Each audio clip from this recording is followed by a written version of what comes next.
jangan sekali-kali kita menjadi musyrik. Jangan sekali-kali kita itu mempersekutukan Allah Subhanahu wa taala.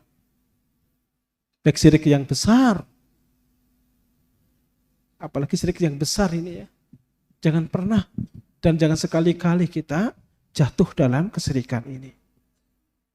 Tapi ternyata ada lagi syirik yang mungkin kebanyakan manusia meremehkan. Dan inilah yang paling dikhawatirkan baginda Rasulullah atas umatnya, yaitu syirik yang khafi, syirik yang tersembunyi, syirik yang sangat-sangat tipis sekali. Yang disebut dengan syirik khafi, syirik yang kecil. Dan hampir semua manusia, kalau saya bilang hampir itu berarti kebanyakan Ustadz ya. Hampir kebanyakan manusia itu terperangkap. Hampir kebanyakan manusia itu jatuh ke dalamnya. Inilah yang paling dikhawatirkan Rasulullah. Kenapa? Karena syirik ini membuat ibadah kita tertolak. Kalau syirik besar membuat kita keluar dari agama Allah. Kalau syirik kecil membuat ibadah kita yang kita lakukan, kebaikan yang kita lakukan, amal soleh yang kita lakukan tertolak. Nah, di antara syirik kecil adalah perasaan riya. Nanti temannya ada ujub, temannya ada sum'ah. Ada enggak manusia yang tidak pengen dipuji, Ustaz? Saya kira semuanya pengen dipuji, Ustaz. Tanya ustadzahnya itu. Ada enggak wanita yang tidak ingin dikatakan cantik? Enggak ada. Maka kosmetik apapun yang paling sering beli adalah wanita. Karena pengen tampil cantik. Siapapun dari kita mesti pengen dikatakan baik. Siapapun dari kita mesti pengen dikatakan sebagai orang yang baik. Baik dalam segala hal. Enggak ada satupun yang suka dikritik. Enggak ada. Kalau itu manusia. Semuanya mesti pengen dipuji, diangkat. Tapi ini kadang menjadi bumerang kita, para pemirsa rahimakumullah. Karena riya itu akan muncul di situ.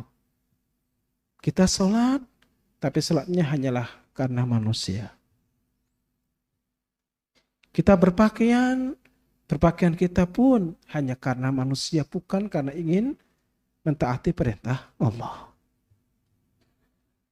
Kita ngaji Quran pun juga karena manusia. Pengen dikatakan suaranya bagus, pengen dikatakan hafidh.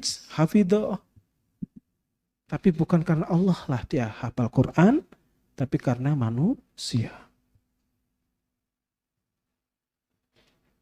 Sedekah, infak, pengen dikatakan orang dermawan, orang yang baik sehingga orang menghormatinya. Sehingga orang semuanya menghormatinya. Kenapa? Karena dia adalah orang yang lomo, orang dermawan. Nah, inilah yang disebut dengan syirik kecil. Ketika ibadah, ketika kebaikan itu bukan lagi karena Allah, tapi karena manusia. Salatnya karena takut pada manusia. Doanya, khusyuknya karena takut pada manusia. Bukan karena Allah lah dia mengkhusyukkan dirinya. Nah, inilah syirik kecil yang kebanyakan manusia jatuh di dalamnya. Maka Allah Subhanahu wa taala mengingatkan hambanya bahwa syirik ini adalah larangan. Ya, larangan dan termasuk dosa yang sangat-sangat besar. Jadi termasuk a'dhamul kabair. Dosa yang amat sangat besar. Sampai Allah berfirman, innallaha la yakfiru ayyushraka bih. Allah tidak akan ngampuni dosa syirik itu.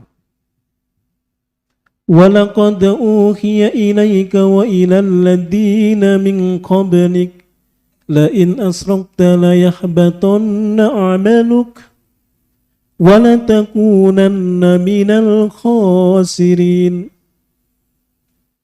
Telah diwahyukan kepadamu dan kepada orang-orang sebelummu. Lain asrakta, apabila engkau mempersekutukan Allah, layah batona ada lam taukid, ada nun taukid, memastikan bahwa Ihbat itu pasti terjadi pada amal, pada kebaikan yang disertai dengan kesyirikan. Ihbat itu artinya tertolak, sia-sia. Sehingga kita mungkin sholat, tapi dapatnya hanyalah capek. Kita mungkin puasa sunnah, tapi dapatnya cuma haus dan dahaga dan lapar. Kalau diikuti dengan kesyirikan. Jadi niatnya itu hanya untuk dunia. Niatnya itu hanya duniawi. Karena manusia, karena makhluknya dunia. Bukan lillah.